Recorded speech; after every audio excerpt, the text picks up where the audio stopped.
Nesse sexto dia de julgamento da ação penal 470, chamada ação penal do mensalão, estamos assistindo a mais 5 sustentações orais, defesas orais de advogados dos 38 acusados no processo. Uma das coisas que tem sido muito comentada até aqui é o fato de que o Supremo Tribunal Federal julga esse caso em instância única. Ele é, portanto, ao mesmo tempo a primeira e a última instância, porque a ele compete tanto produzir as provas quanto fazer o julgamento que será o julgamento final e definitivo, não sendo possível, em princípio, recurso para nenhuma instância ulterior. Esse fato faz com que o julgamento algumas vezes assuma uma dinâmica que é um pouco diferente daquilo que a gente está acostumado a assistir no Supremo Tribunal Federal. Como a gente sabe, quem assiste TV Justiça, quem acompanha sessões orais de tribunais, as sustentações orais normalmente são um momento muito estanque, muito parado dos trabalhos da sessão de julgamento, porque o advogado fala, ao término a palavra passa para os ministros e os ministros julgam e debatem entre eles. É muito difícil que a gente veja um advogado ser interpelado por um ministro por ocasião da sua defesa para fazer um esclarecimento. Isso é mais comum de se assistir em audiências, em primeira instância, onde há mais diálogo entre o advogado e o julgador. Na primeira sustentação oral do dia de hoje, em que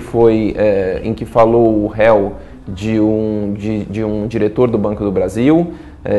ao final da defesa oral, o ministro Joaquim Barbosa fez uma interpelação ao advogado e fez uma série de questionamentos sobre pontos levantados na defesa, querendo saber especificamente quais eram os verdadeiros poderes gerenciais que o acusado tinha, porque se tratava de uma operação em que havia um comitê gestor que pertencia a uma outra empresa que não ao Banco do Brasil, muito embora houvesse uma ligação societária entre as duas, e querendo também saber sobre a origem dos recursos. Como a gente sabe, a questão da origem dos recursos é muito importante, porque a depender dela ser pública ou privada, pode ser caracterizado, no caso desse acusado especificamente, o crime de peculato, que é um crime que diz respeito à apropriação e desvio de valores que são públicos, feitos por funcionário público. Se se configurar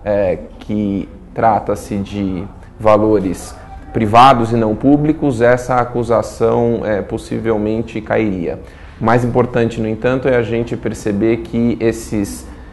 debates a que a gente está assistindo, essas chamadas sustentações orais, são, na verdade, verdadeiros momentos de defesa dos advogados e, por isso, os ministros, reconhecendo inclusive esse fato, tomam essa oportunidade para tirar deles o máximo de esclarecimento possível para formar a sua convicção sobre o que terão de julgar a partir da semana que vem, quando começarem finalmente os debates entre eles.